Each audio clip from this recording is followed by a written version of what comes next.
infraestructuras, tenemos que pensar como gestores de sistemas y como responsables de la explotación y la mejora de lo que tenemos. Gracias, Jesús. Alusiones, por alusiones quizás. Si quieres que hablen los demás me da igual, pero yo he sido claramente aludido y lo que pasa es que Jesús, que le encanta polemizar, no entiende cómo yo utilizo la palabra construir, ¿no? Y te tendré que dar bibliografía, pero así para salir del paso, solo dos cosas, ¿no? Uno de los ejemplos preferidos que yo he escrito y que en el paisaje construido está explicado con todo lujo de detalles es cómo se construyen los entes territoriales sin echar ni un ápice de hormigón, ni una piedra, ni un trozo de acero, nada, sino la construcción del Mediterráneo, que es algo que hablo en el paisaje construido como un ejemplo de lo que significa construir el mundo, está tomado directamente de Brodel y es un ejemplo fantástico de cómo el uso del medio acaba conformándolo y acaba traduciéndonos o dándonos una imagen de cómo es ese mundo que significa su construcción. Brodel dedica un libro a construir el Mediterráneo y yo lo cuento en ese libro desde hace muchísimo. Bueno, ese libro debe ser del año 90 y tantos cuando lo escribí. Y un segundo ejemplo lo he vivido con Vicente Esteban hace poco en un papel que tienes publicado en la ROP. Si quieres te mando un correo con el número para que lo consultes debidamente. Identificamos, de acuerdo con las 5 áreas de actuación fundamentales de los ingenieros, 5. 4 van por donde tú dices y una habla de construir en sentido tradicional. Y para mí las 5 son construir. O sea que si utilizas la palabra construir el mundo como lo hace Heidegger, construir no es echar hormigón o hacer carreteras, es al revés, hacer valer tu presencia en el mundo. Pues eso. Gracias, Miguel. Pues yo lo lamento, porque contigo se discute bien. Después para el vino ya. Otra pregunta. Buenas noches. Bueno, yo quería felicitar a todos los ponentes por sus intervenciones y bueno, en mi caso voy a intentar ser muy breve y no espero una respuesta porque sé que es tardísimo, pero bueno, ya si no por email o lo que sea ya hablaremos.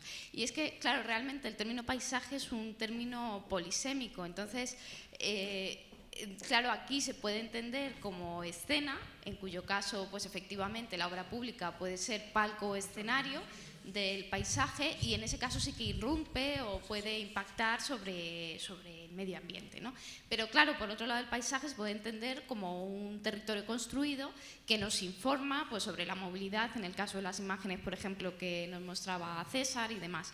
Claro, en esos casos, en el mundo anglosajón sí que es cierto que siempre se ha hablado del landscape, fundamentalmente durante la segunda mitad del siglo XX, con Sauer, con John Brinkerhoff Jackson, pero claro, mi pregunta es, en España y dado también la definición que hay en el Convenio Europeo del Paisaje, en toda la legislación que se está aprobando a nivel autonómico en España, ¿no deberíamos hablar de territorio si lo entendemos realmente como algo construido? O sea, esa es mi pregunta. ¿Quién contesta?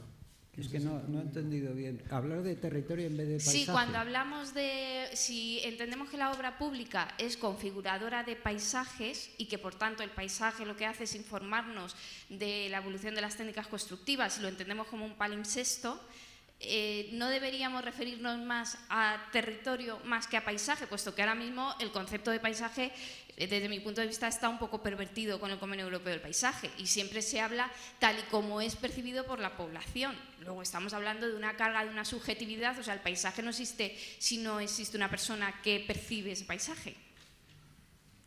Tú misma. ¿Alguna contestación? Sí, yo estoy de acuerdo contigo. Vamos, yo el primer día de clase hablo de eso precisamente. Es decir, las definiciones, los conceptos, al final es muy difícil separar. No se sabe. Pero lo que... No, pero da igual, no importa, yo creo. O sea, si tú eres capaz de reflejar que la infraestructura o la obra pública se tiene que integrar en un contexto con muchas facetas ecológicas, culturales, de patrimonio, de un montón de cosas, pues en el fondo, ¿qué más da como le hayas llamado, ¿no? César. Yo creo que la pregunta tuya también tiene respuesta, o el dilema que has planteado, que es muy interesante, al introducir el concepto de escala. Es decir, según entendamos la escala, podemos ver paisaje o podemos ver territorio. Y la escala no es exclusivamente dimensión física, ¿no? Escala, lo decía el escultor indio Anish Kapoor, es fundamentalmente una cuestión de contenido. Es decir, que depende de lo que estemos intentando aprender en cada caso. El paisaje es una cosa y evidentemente hay los aspectos visuales, sí que siguen primando mucho, por más que le queremos adornar con efectos externos, externalidades, que no tienen por qué ser impactos negativos, sino que pueden ser positivas. Y luego, sobre todo, está el tema ya, claro, el ingeniero creo que tiene una visión mucho más territorial que paisajística de lo que hace. Hombre, yo no estoy muy de acuerdo y hablo de las dos cosas, de territorio, el señor de Nación de Territorio y Urbanismo, y hablo de paisaje. Yo creo que son dos aproximaciones distintas. El territorio es una construcción, es un artificio, pero el paisaje significa la mirada de alguien, esa mirada generalizada y colectiva a la que han producido los viajes. Esa mirada de alguien significa, cuando se proyecta o cuando se planifica, una mirada culta, digamos. Cuando miramos la ciudad y su periferia es territorio, lo rural es territorio. Por tanto, todo es territorio, todo es construcción. Pero el paisaje significa una mirada y unos instrumentos, digamos, para mirar. La ciudad no la podemos mirar urbanísticamente o la podemos mirar a través de volumétricamente, la podemos mirar morfológicamente, la podemos mirar por el color de sus edificios, la podemos mirar con el emplazamiento, pero siempre estamos mirando. Sin embargo, el territorio es todo. Por lo tanto, esa apreciación subjetiva y culta de lo que miramos, para mí eso es el paisaje.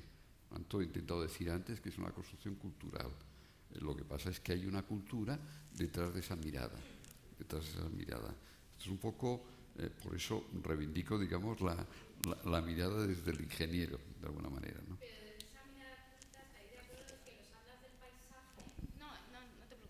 Que desde esa mirada quizás más culta, los atlas del paisaje ahora mismo que se manejan en España en ese sentido se aproximan más desde la geografía física. O sea, porque claro, esa mirada culta conllevaría un análisis histórico, bueno, pues de muchos rasgos, como decís, ¿no? Como decía la profesora Rosa Arce, de muchísimos, o sea, una aproximación muy transdisciplinar, ¿no? Claro, me dejas contestar una cosa nada más y termino, perdona. Es que esa mirada se enriquece con la valoración de lo que estás mirando. Si tú miras un paisaje rural, un paisaje natural, un paisaje urbano, que tiene unos valores como consecuencia de cómo se han construido, tanto la arquitectura como el emplazamiento, todo eso se está enriqueciendo de alguna manera. Entonces, por eso, bueno, quizá tú podías explicar más estas cosas, ¿no? Porque has escrito mucho de esto, pero a mí me parece que por eso la mirada del ingeniero cuando proyecta, eso es lo que decía Fernández Casado, a mí me parece fundamental. Es decir, por tanto, es la mirada de un ingeniero que interviene sobre el territorio, sobre el lugar, y que tiene su bagaje cultural de proyecto cuando está interviniendo. Esto es un poco lo que intento decir, ¿no? Bueno, no sé si me he explicado. estamos un poco terminando, nos quedaría quizás para 2 preguntas máximo. Hay una pregunta que tenemos preparada. Adelante.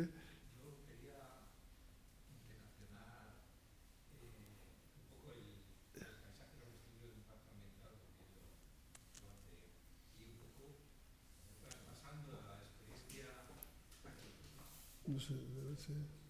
Yo creo que no sé. Sí, vale, perdón. Es que es fundamental para la grabación. Y un poco porque, en paralelo a la experiencia de Jesús sobre las carreteras, pues yo la tengo ferroviaria, ¿no? Y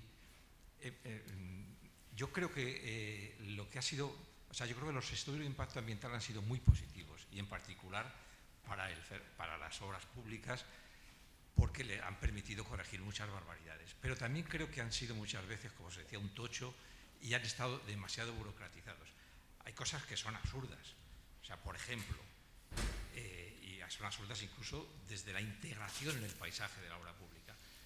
Existe un túnel en la línea de alta velocidad entre Segovia y Valladolid, un túnel que estaba en el estudio inicial, a nivel de estudio informativo, a una escala grande, que, bueno, pues por las pendientes y no sé qué, para pasar una lomita había que hacerlo el túnel. Cuando se llega al proyecto de detalle, pues se ve que cambiando un pelín el trazado no hace falta túnel. Bueno, pues el Ministerio de Medio Ambiente obligó a que hubiera túnel porque lo decía el estudio de impacto ambiental. Y vamos, si eso se entiende como integración en el territorio, me parece que es una barbaridad. Pero también los propios estudiosos en los estudios de impacto ambiental, en mi modo de ver, hacían locuras.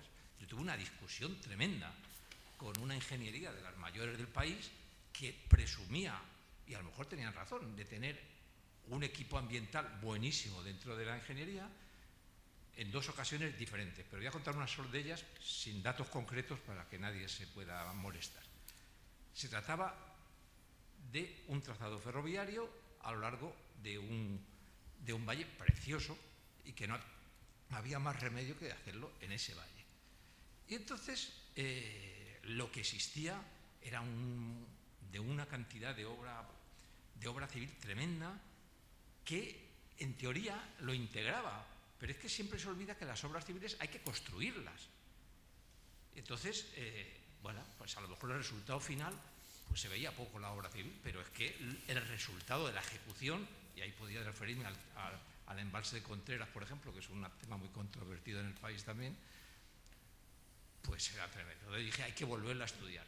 Y entonces se vuelve a estudiar y los proyectistas me convencen de que efectivamente había unos trazados mejores que se ajustaban mucho mejor, respetando todo, se ajustaban mucho mejor a las dificultades tremendas que existían desde el punto de vista de la vegetación, de la orografía, de todo, que reducían un montón esas obras que si no había que hacer por narices, es muy complicada. Vale, digo, vale, vamos a desarrollarlo. Bueno, pues un mes después me vuelven que nos dicen los del equipo de impacto ambiental que ese trazado es mucho peor. Y dije, ¿por qué? Dice, no, mira, han hecho aquí unos estudios y que efectivamente empezaba a ver muchos numeritos y tal, y cuando me meto en los numeritos resulta que es que el numerito determinante era la permeabilidad de la obra. Y claro, en una obra que todos son túneles y puentes es muy permeable. Pero resulta, digo, ¿y en lo demás no? O sea, que resulta que lo único que nos preocupa, si en cualquiera de las alternativas hay más túneles y más puentes que otra cosa, unas más que otras, pero esto lo que quiere decir es que siempre tenemos que hacer la obra más cara, la obra no solo más cara, sino la que menos se integra en el territorio, porque integrar, le puse el ejemplo, digo, en La Mancha, ¿qué hacemos entonces? Según vuestro modelo, si habéis valorado cualquier trazado en La Mancha, resulta que tendríamos que hacer un puente continuo, un túnel continuo, pero ir por la llanura manchega es una barbaridad. Y se quedaron así y no me supieron decir nada. Digo, no, contestar. Entonces te quiere decir que efectivamente cuando se burocratizan las cosas, pues se hacen barbaridades. Pero un estudio de impacto ambiental bien hecho ayuda a integrar en el paisaje las cosas. Muchas gracias, muchas gracias. No hay ninguna pregunta más. Venga, la última. Sí. Hola, Adelante. bueno, yo más que una pregunta voy a hacer una sugerencia. A Juan quizá, no sé, porque, bueno, aparte que yo soy de montes, no soy de caminos. Pero ha ido derivando el tema pues, hacia el impacto ambiental y justo me encuentro aquí con Jesús Rubio, que no le veía, desde los tiempos en que allí en los años 80 pues, aterricé en el Ministerio justo a la Dirección de Medio Ambiente para poner en marcha los estudios de impacto ambiental. Yo creo que han pasado 33 años y una sesión específica dedicada a la evolución de los estudios en relación con las obras de ingeniería, pues sería, porque yo me estoy mordiendo la lengua desde hace una hora, ¿no? Pero porque es que si empiezo a hablar, pues no paramos, y entonces como hay que parar... Pues, muchas gracias por la sugerencia, seguro que Juan tomamos nota, ¿no? Bueno, pues nada que me más, parece si bien, os Santiago, que nada, que tomamos nota y si podemos Vamos a lo por ello, hacemos. apuntamos. Las sugerencias estas son buenas y tomamos buena nota. Yo me voy a permitir un último comentario. Yo soy, Rosa, de los que no lamenté no tener una asignatura de puentes, porque hice cimientos y estructuras, pero sí que lamenté no tener una asignatura de paisaje o de urbanismo o de dibujo. Claro. Y lo he lamentado toda mi vida. O sea que yo creo que hay cosas todavía peores que lo de que tú no pudieras tener una asignatura de puentes. Entonces, quizás con este desconocimiento me atrevo a decir una cosa que quizás vosotros me corregiréis. Tú has hablado, Carlos, de interiorizar la obra pública en el paisaje, interiorizarla, ¿no? Y eso me recuerda lo del musgo que tú has contado, ¿no? El musgo, ¿no?, que se va apropiando de la misma manera del granito natural y del hormigón artificial, ¿no? O incluso mirando tus ejemplos, tus cuadros, César, a mí me ha llevado un poquito de tiempo a darme cuenta que había un puente, ¿no?, en la imagen, ¿no?, en la imagen evidentemente artística del cuadro, ¿no? El puente se había, en mi percepción, vamos, en mi mirada esta, ¿no?, se había integrado perfectamente, ¿no? El paisaje lo había interiorizado. Bueno, disculpadme este pequeño acoda final. Si no queréis añadir nada más, vosotros cuatro, muchas gracias al autor, ¿no? A todos. Muchas gracias a Carlos Nardiz, muchas gracias a los tres, a vosotros, los intervinientes, y sobre todo, muchas gracias a todos ustedes. Bueno, y gracias al editor. ¿Esto cómo se quita?